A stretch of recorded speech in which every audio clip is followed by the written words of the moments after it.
Spoiled fish poisoning, or Scombroid, is a foodborne illness that can emerge within an hour of eating spoiled fish. It can be hard to remember how this poisoning works, so in this visual mnemonic, I'll show you my mnemonic to remember everything about spoiled fish poisoning. Today, we're performing an extremely accurate reenactment of ancient fishing civilizations. Okay, it's really blazing out here, so let's put on a sombrero to protect us from the sun. Let sombrero remind you of Scombroid, because sombrero sounds like Scombroid, right? Next, take a look at that giant pile of fish. It doesn't look like it's keeping so well under the smoldering heat. In fact, it looks definitely like it's spoiling. The ancients didn't have refrigerators, don't judge them. Scombroid, is a clinical name for the poisoning that occurs after eating spoiled dark meat fish like tuna, mahi-mahi, mackerel, or bonito.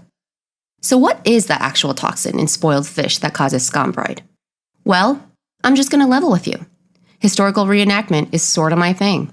You might say, I put the his in history. Let this history book we're learning from remind you of histamine, the causative toxin behind Scombroid.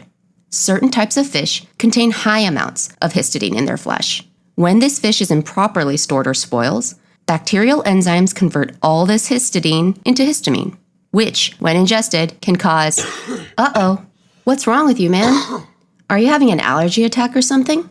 Why is your face so red? Let my friend's reaction to the spoiled fish fumes remind you of the symptoms seen in Scombroid poisoning. The large amount of histamine can cause symptoms that mimic anaphylaxis, such as facial flushing, hives, bronchospasm, hypotension, and itching.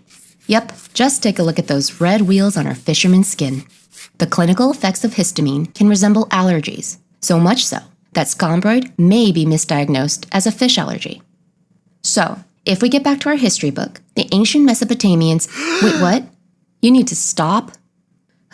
Okay, well, I guess if you have to break character in take 10.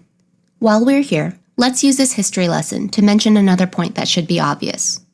The first-line therapy for Scombroid should be obvious, as the causative toxin is histamine. We use antihistamines for treatment. Antihistamines to treat histamine fish poisoning. Makes sense, right? Oh man, you're still having trouble breathing? You look really bad. Nearly anaphylactic, if I had to say so. Luckily, you have your albuterol inhaler with you. By the way, this inhaler helps me remember that albuterol can be used as a second-line therapy for acute toxicity, if antihistamines aren't enough. Okay, back to business. Now comes my favorite part of the reenactment, getting ready for the kill. While the ancient civilizations used harpoons for fishing, we didn't have a lot of those lying around. Instead, we're substituting with what we do have. Epee fencing swords. Let this epee remind you of epi, or epinephrine, used for treatment. Epee. Get it? After antihistamines, a combination of albuterol and epinephrine can be administered if the acute symptoms are severe enough. This should make sense to you.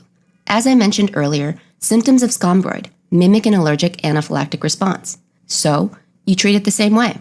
First, antihistamines, then a combination of albuterol and epinephrine if symptoms are severe. Simple, right? Okay, it's sweltering out here, so let's wrap this up. Spoiled fish poisoning, or Scombroid, is a foodborne illness from the ingestion of spoiled fish. Improper storage or handling of fish can result in a buildup of histamine, commonly seen in dark meat fish like mahi-mahi, tuna, mackerel, and bonito. The ingestion of this fish, and subsequently the histamine, can elicit an anaphylactic-like response characterized by facial flushing, hives, bronchospasm, and hypotension.